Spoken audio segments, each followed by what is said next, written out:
Nice to meet you. This is the Hobby IT channel. Thank you for watching today. In this channel, it is a video that challenges making things with IT. Programs and circuit diagrams are available on the website below, so please make use of them. Let's have fun together. This time, we will use M5Stack's TimerCamera to save images to Google Drive. This product has an ESP32 as a microcontroller and an OV2640 camera. We received a request for the site to run periodically, such as saving images every 20 minutes. This time, I would like to do the contents. In this channel, we are waiting for your opinions, requests, comments, etc. I don't think I can answer all the requests, but I will always look through them and refer to them. We will use it as a hint for the direction and improvement of this channel, so please feel free to send us your requests and opinions. Also, if you subscribe to the channel, it will be very encouraging, so please take care of it. As I just told you, this time, we will realize time synchronization by NTP and regular startup and on-time startup. Also, in the previous video, it was realized with the ESP32 development board, but this time, we will realize saving to Google Drive and TimerCamera. Let's move on to the table of contents. The table of contents looks like this. Equipment selection, development environment, Arduino settings, Google settings, and program writing are exactly the same as the previous videos. Since there are too many of the same content, I will post a link in the summary column, so please refer to the previous content.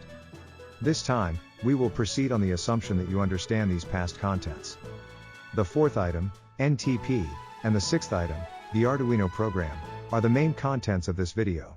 However, the part about the Google API about the Arduino program overlaps with the previous video, so this time, we will focus on the implementation of NTP and the contents of regular and scheduled startup. Move on. Let's understand NTP. NTP is an abbreviation for Network Time Protocol, a protocol for network devices to automatically set the time. Since there are multiple servers for time synchronization on the internet, it is like asking the server and adjusting the time. I would like to understand a little more about how it works. Regarding time synchronization, the client that wants to synchronize the time first sends a request, and the server responds. I synchronized Windows 11 time and captured NTP packets with Wireshark. As you can see here, you can see that communication is being done on the way back and forth. Also, 4 timestamps were sent in the response packet from the server. There are 4: reference, origin, receive, and transmit. Of these 4, the 3 timestamps origin, receive, and transmit are used to calculate the time adjustment offset. Using these 3 times and the receive time, it seems that the offset is used to grasp the time gap and adjust the own time. The offset, that is, the time difference, seems to be represented by such a formula. Looking at this formula, the value obtained by subtracting the return time of T4 minus T3 from the going time of T2 minus T1 is divided by 2. This means that the value obtained by adding the communication time for going and returning and dividing it by 2 is the time lag. As a simple question, I wanted to check just in case what happens to the accuracy of dividing by 2 if the going and returning times are different. So I did some calculations on the next slide. 1 is when there is no time difference between the client and server, and 2 to 4 are when the time difference is 20 seconds. Communication will never take more than 10 seconds, but this time it's easy to understand, and I'm thinking of it as an extreme example where it takes about 10 to 15 seconds. 1 is when there is no time lag, but it is easier to calculate the time lag by checking T1 to T4 in that case, so I prepared it. In the case of 1, assume that the round-trip communication time is 15 seconds. The time can be any time, so I will omit it, but please think of 13 minutes as an appropriate time, such as 3:13.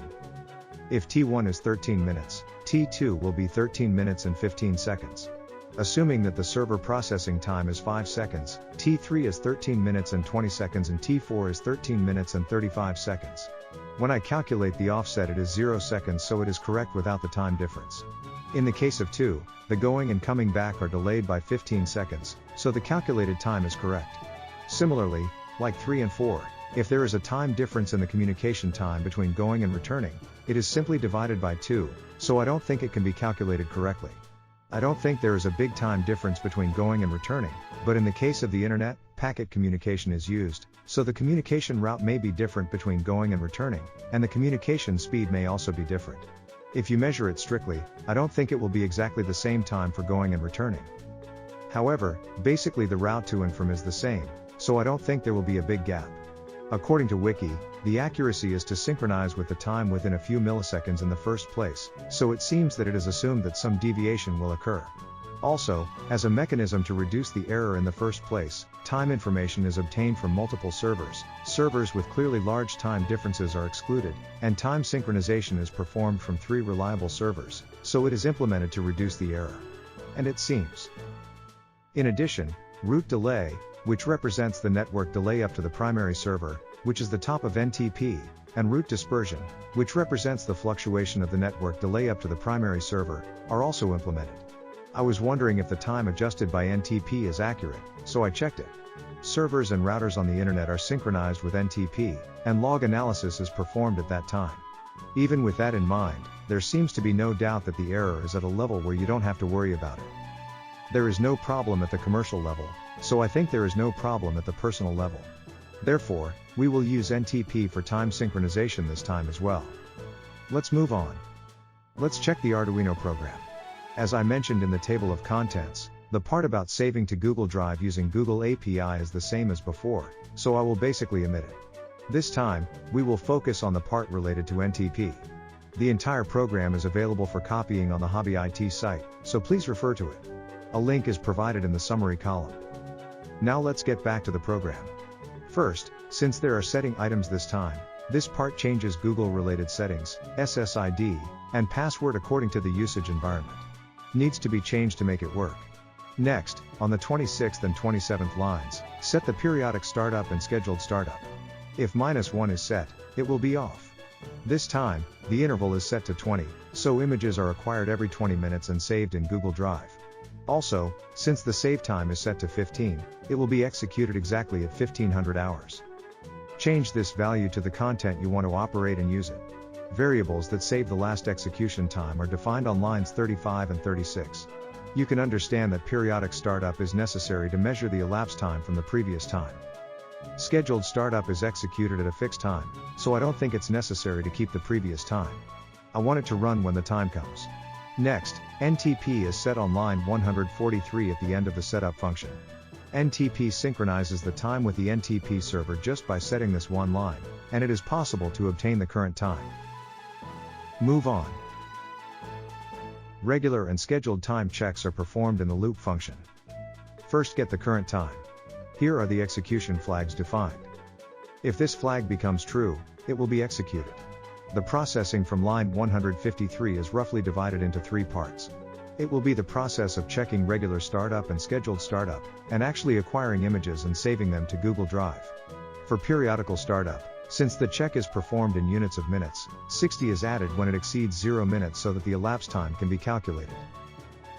Next, it is determined whether the conditions for periodic startup are met. First, it is determined to be executed when the set value is positive, the elapsed time is passed, or the previous value is -1. If the previous value is -1, it will be at startup, so it will be executed immediately at startup. From the next time, the process will be executed when the elapsed time from the previous time reaches the set value. Next is the scheduled startup check. First, make an execution decision, checking whether the processing time differs from the previous processing time. As I mentioned earlier, we check whether time has passed since the last time so that it will not be executed repeatedly at the same time. Next, it determines whether the set value is the same as the current hour and whether the minute is 0. The minute is 0 because we are trying to run it exactly at the hour. I think that the determination of minutes is a content that changes depending on the application. Finally, if the flag is true, the process of getting the image with the camera and saving the image to Google Drive is executed. I have checked the program once. Move on. This is the content saved in Google Drive. First, check the folder where the files are saved. The image will be saved in the folder ID folder set at the beginning of the Arduino program. Regarding the acquisition of folder ID, it is displayed in the URL field as shown here when opening the folder. Set this setting value in the program.